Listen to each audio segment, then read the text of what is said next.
India TV YouTube channel को subscribe करें और बेल आइकन दबाएं। हरियाणा के करनाल में किसानों की महापंचायत जारी है।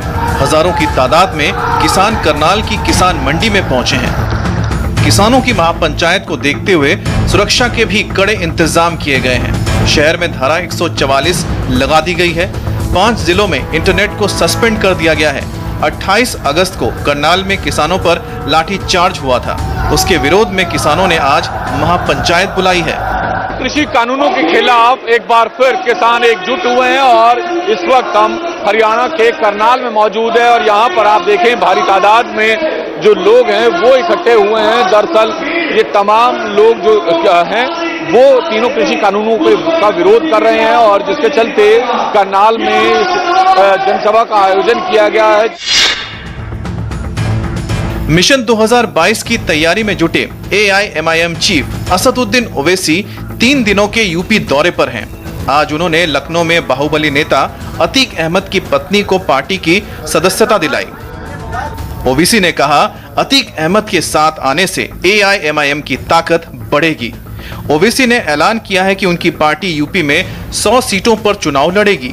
बाहुबली नेता के पार्टी में शामिल करने के सवाल पर ओवैसी ने कहा, हिंदू नाम वाले अपराधी शरीफ कहे जाते हैं और मुस्लिम नाम वाले लोग अपराधी हो जाते हैं।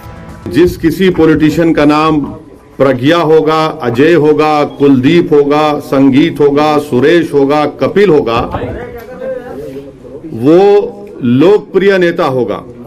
और जिसका नाम अतीक होगा, जिसका नाम शहाब होगा, जिसका नाम मुख्तार होगा, वो बाहुबली हो जाएगा। यूपी चुनाव के लिए बहुजन समाज पार्टी ने भी बिगुल फूंक दिया है।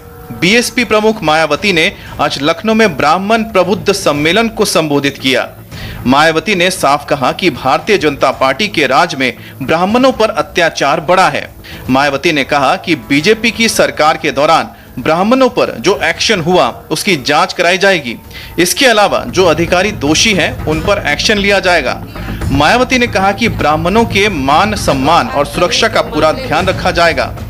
ब्राह्मण समाज के लोगों को भी ये वायदा करती हूँ कि यूपी में इस बार बीएसपी की सरकार बनने पर अन्य सभी समाज के लोगों के साथ साथ ब्राह्मण समाज की भी सुरक्षा, सम्मान व तरक्की आदि का सन 2007 में बीएसपी की पूर्ण बहुमत की रही सरकार की तरह ही इनका पुनः पूरा ध्यान रखा जाएगा तथा इनको किसी भी मामले में निराश नहीं होने दिया जाएगा। पीएम नरेंद्र मोदी ने आज शिक्षा सम्मेलन में वीडियो कॉन्फ्रेंसिंग के जरिए शिक्षकों, छात्रों और अभिभावकों से रूबरू हुए। पीएम मोदी ने कहा, राष्ट्र निर्माण में शिक्षकों का योगदान अतुलनीय है। महामारी काल में शिक्षकों की बदौलत ऑनलाइन क्लास जीवन का हिस्सा बने। पीएम मोदी ने कहा, जो काम गुरु कर सकता है कोई नहीं कर सकता। शिक्षकों के लिए पढ़ाना सिर्फ एक पेशा नहीं। पीएम ने आज कई नए प्रोजेक्ट्स की भी शुरुआत की।